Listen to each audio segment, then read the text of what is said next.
Marry Me, Anni here. This is a second in my moons video. The first one is about the full, the dark, the blue, and the black moons and what they mean to me.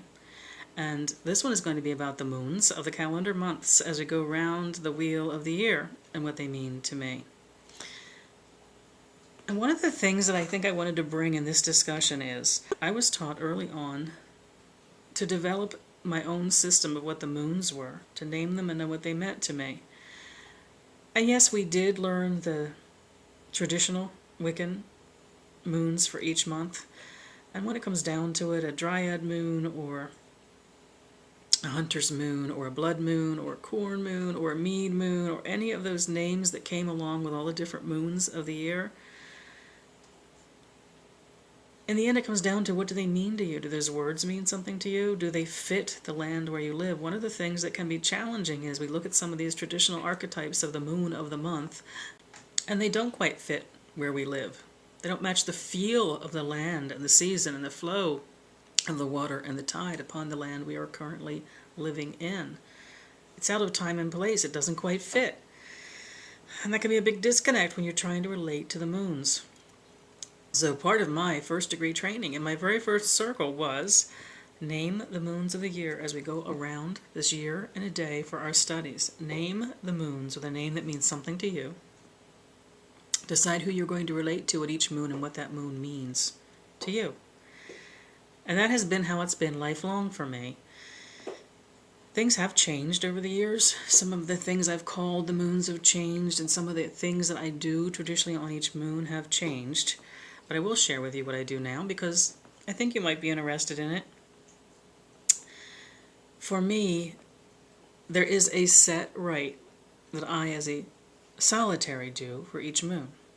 And within that, there are certain things I focus on, and certain things I do for each turning of the lunar wheel.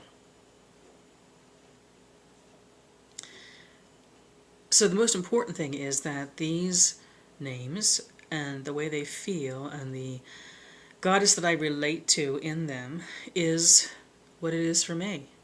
This will not be what it is for you. It won't even fit the land that a lot of you live in, but it will fit if you live in a similar temperature and climate to me. But even then, the moon is meant, in my mind, to be personal. That each month you know what's happening in the natural world around you. You give it a name and you decide what the energy is you will work with. All of my moons are affiliated with certain goddesses. I don't work with specific goddesses in general during the wheel of the year when it comes to the holidays. And the reason is I work with the god and the goddess of the Wicca. And we'll work with their aspects as reflected in many gods and goddesses, but in general, the holidays, I do not work with specific, other than my matrons, don't work with specific deity other than the god and the goddess of Wicca. So the moons to me are important because I actually relate to specific entities for each one. So let me tell you how my wheel of the lunar year goes. January for me, I have named the bone moon, the moon of simplicity. When the ground reflects, when the temperature and the air, when our being inside more than out, everything comes down to the bare bones of existence and what things will spring from. And in keeping with that, Isis is the goddess I work with. Now the aspect of Isis I work with at the January moon is she who is the beginning of all things. Isis, of course, we could use every moon and every holiday. We would have amazing aspects of her that we could use. But when I use her in the year is in January. She is the beginning of all things. She is expectant and protective and just the spark of what's to come. That is how I relate to her in January. February to me is the wolf moon. It's the moon of rejoining to me. It is about coming out of the cave, and I tend to like to withdraw in the wintertime and don't do as much social things or community things, and the moon in February is the wolf, reminding me about pack and community and belonging. And I work with the energy of Hina, the wolf goddess, for February's moon.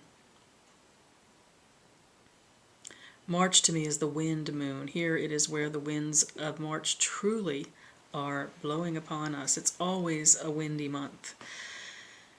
It's the moon of movement to me, the beginning of change, that feeling of freshness blowing across the land, the literal blowing of the wind across the land, the refreshing of things, the blowing away of the dead, the withered, the crusty, the getting rid of the dust, the refreshing moon of movement. And I work with Rhiannon in her aspects of the clearing, refreshing, clearing the deck kind of energy is how I look at what she brings to it. Everything about Rhiannon, just saying her name, Rhiannon, is like wind and movement to me. And that is how I honor her in the moon in March. April to me, and I think I've mentioned this to a couple of you already, is called the peeper moon because it is when the frogs are making their racket in the trees around here. They're actually one of the first signs we have of the changing of the season. About the time the first crocus is coming through the ground, the peepers begin singing and making love in their peeper way. I call it the moon of possibility. That noise in the night, the constant hearing of that noise in the trees, is all about waking up and what might be. The moon of possibility. And I work with Diana for that. And I work with Diana in her almost priapic sense. I work with Diana in the sense of what it takes to be vital and creative and full of juice and passion, and what rises up within you and what must be expressed, whether it is through action, through making love, through getting things done, through opening yourself up and going for it. That's the moon of possibility in April to me. May I call the conjoined moon, the moon of becoming whole. I named it that after the part in traditional rite where we offer the blade to the chalice and we say conjoined, they bring blessedness, the idea of male and female coming together. To me, it is about understanding who I am in relationship to others, and most especially my partner. But at another level, it is also about community and the whole feeling of Beltane, in a sense, where the god comes out of the forest and into community, and he gives up the wildwood days for devotion to community and to his queen. And the goddess I use for this moon of becoming is my matron, Parvati. Parvati is a symbol of marriage to me and her devotion to her husband and her family, and she also is a symbol of devotion to community and caring for others and noticing and being with, acknowledging that you are not separate from those around you.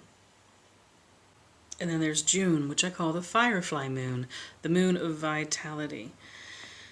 It's the moon of being at one's peak. And I picked June as that for me because July and August, when they slow down to the heat and slowness of summer, I'm at my personal peak in June. I'm at the power of who I am, and who I relate to in June, the goddess that I work with, is Avel. It might be known as Anne or Ein to some of you, but I work with her earlier roots, not her later roots. And Avel is the goddess of sovereignty, of knowing what needs to be done, of taking charge and leading and being powerful and making decisions, even the difficult ones. Very much about sovereignty. And that's what June is for me. It's my peak of the year when it comes to who I am in relationship to others, where I will take on a lot of volunteer and church community activity. It's just the flow of it to me. The peak of being with others to me is in June. The firefly moon, named because we always get our first fireflies at some point, usually early in June, but always by midsummer. July, I call it the wart moon. It is actually one of the traditional names for it. So here's one where I've stuck to one of the traditional names. The moon of surfeit is what I call it. To me, it is about honoring the green things. Specifically for me, it is about doing herbal work and working with my herbs and blessing them for the year. But it is about the being verdant, being luxurious, being at the green peak, the burgeoning peak before the harvest. And that's the energy of July for me. It is allowing myself to feel on the point of bursting, on the point of full maturity, and then offering up to what that becomes next. It is also the peaking of that flow that is very public and out there and the extroverted time of the year for me. It's Demeter that I use as the goddess for that time of year, for her symbolism as the lady of the grains and the symbol of bounty, everything being at its peak. And as where I live, there's actually two very solid harvests, one in July and one in September. So when we talk about the first harvest being in August, if we think of Lammas in that sense, to us in this area, very much July is the first harvest. And that is what this wart moon, green moon, moon of surfeit, of having plenty, of taking in what you've harvested, of reaping it in, very much June, very much July's energy to me. August to me is a pause kind of a feeling. It's the gratitude moon, what I think of as the moon of humility, of blending the idea of being thankful for all that we have with it might not have been that way, and that it is not that way for others, and the compassion and the offering of time and energy to things like the food bank or helping others or praying for others. And the energy that I use, the goddess I work with, is Kuan Yin. Huge with gratitude, feeling filled up. But the humility of that is, it might not necessarily have been so, and it is not so for others. The moon of humility, Kuan Yin's understanding of what it is to be in another's shoes, that we don't take anything for granted, that we are thankful for every little thing. September to me is very specific in that I took on this relationship to it on 9/11. When that full moon came up that month, there was an awful lot that we were doing at the worldwide level, at the energetic level, at the etheric level, for peace, for understanding, for compassion, for understanding the pain of the world outside of our own place. And it became for me the peace moon, the moon of mercy. And it's Selene for me. And it's Selene for me because of her power as, I think of Selene as the reflection on the glassy surfaced lake, not the ocean or the moving water, but that still calm water, almost a mirror-like reflection. That's Selene's energy for me. And I do workings at the moon in September, offering up actions on behalf of peace and compassion and caring for the world's situations. It gives me the opportunity to feel like there's something I am doing beyond any prayers I offer up regularly, specifically focusing on peace, mercy. There is a flavoring of forgiveness that weaves its way through that, which I've picked up from some of my Jewish friends and the way they celebrate through that month. October for me is Wa'we's moon. She is my token, the Canada goose. I call it the moon of departure. The energy I'm working with then is that things will leave. Things move on. Things end, things die, and that is right. And the focus is on embracing that as something positive, something very full moon, not a dark moon feeling, but a very full moon of transformation. These things which end at this time of the year. The Canada goose population is flying over my head and headed to Canada. The goddess I work with, the energy I work with at the moon of departure is Hecate. Ties into what Samhain is for me, ties into her teaching that we must learn to let go. We must learn to say farewell, and not in the gloom and doom aspect of that, but in the embrace it, welcome it, positive, powerful aspect of that.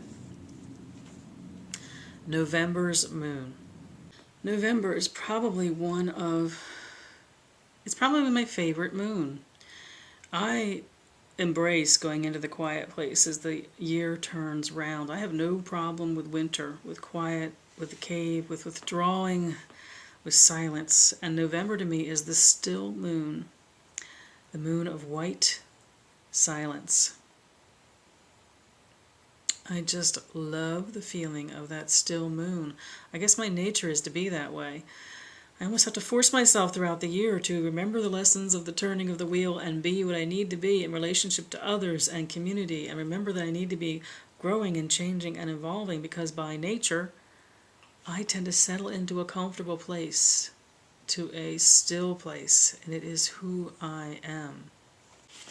And the energy, the goddess I work with for the still moon, the moon of white silence, is Anahita. She's relatively new to me. I came to know her well, probably 3 years ago or so, maybe even less than that. Anahita, she's a favorite of mine, and her energy has been one which has brought me great physical healing with some of the things I deal with, emotional healing. Anahita is an ancient Babylonian goddess, and she is all about water and moistness. And I had a note here when I was, because I know a lot of people aren't familiar with Anahita, and I had a note here that her powers of being heavy and humid and strong, and they called her the Immaculate One. So again, a virgin goddess, very complete and pure unto herself. And she was worshipped at deep pools and wells, and she took on lots of different forms as she moved into Egypt, and always she had the aspects of the virgin and the warrior goddess within, the absolute power of certain knowing. So she has a lot of the same characteristics as Lilith that I work with, or Anat. She's very similar in nature to Hecate, to any of the dark goddesses. But why she fits for me at the moon of stillness and the full moon, the whiteness of the moon, is because of her aspects of the power of all the aspects of water. And I can meditate on this moon about still water and the water in the wellspring and the moving water, because this flow is starting to take us into activity again. Towards the end of this cycle, we are looking towards Yule and to the rebirth and re-arrival of the sun in a very active way in our lives.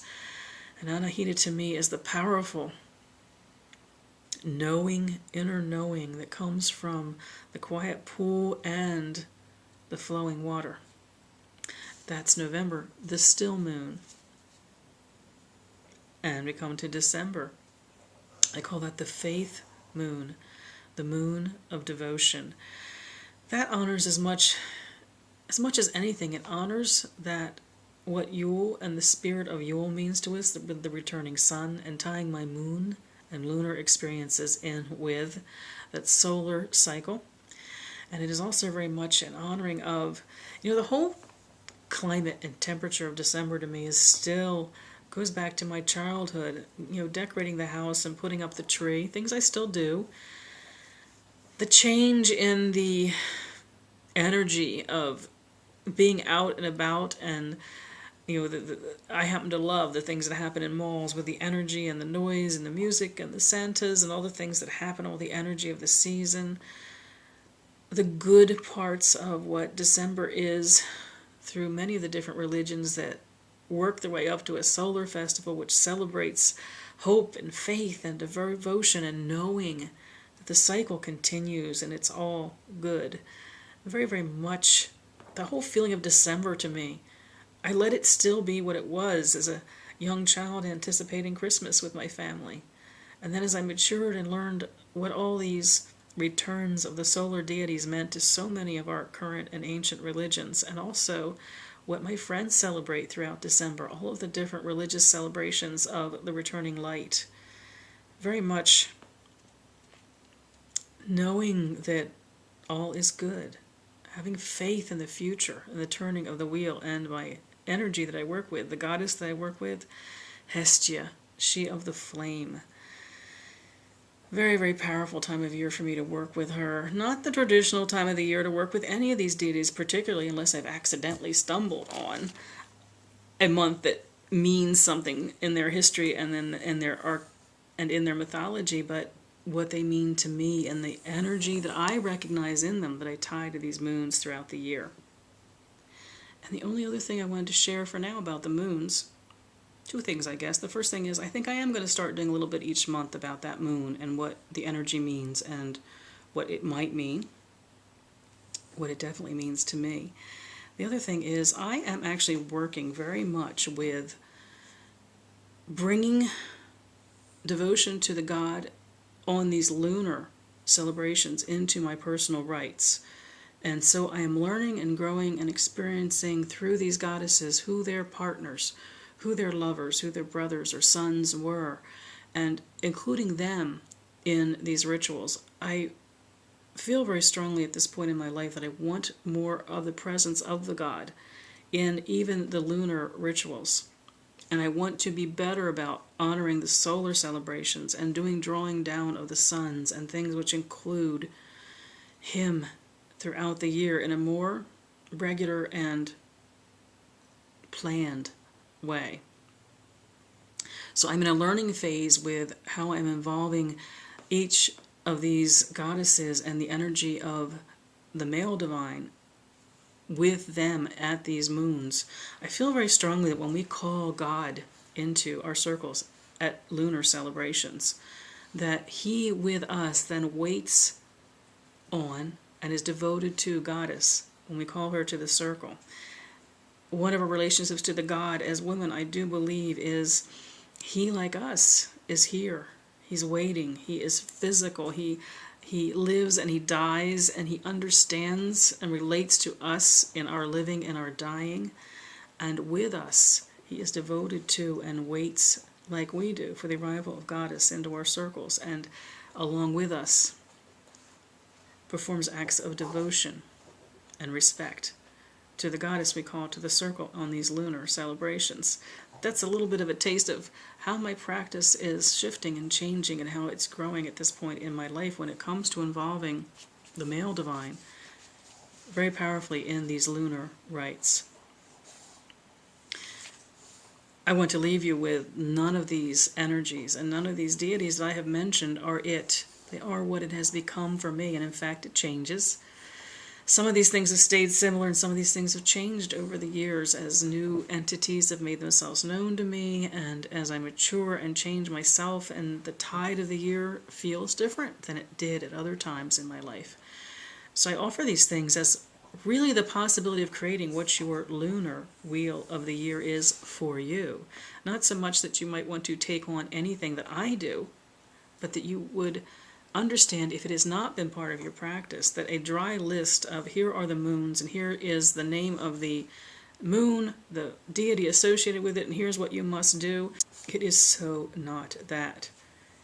You decide what the turning of the lunar wheel is for you in relationship to the land you live in, the energy you feel at that time, and the deities to which you relate.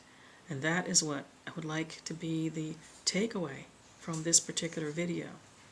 You make it what it needs to be for you. And if it has that kind of meaning, you won't forget to do a full moon. You will eagerly anticipate it. You will look forward to it. You will experience it fully, and you will be the better for it each month that it passes. That, to me, is the power of the celebration of the lunar cycle. I wish you mirth and reverence. Merry part.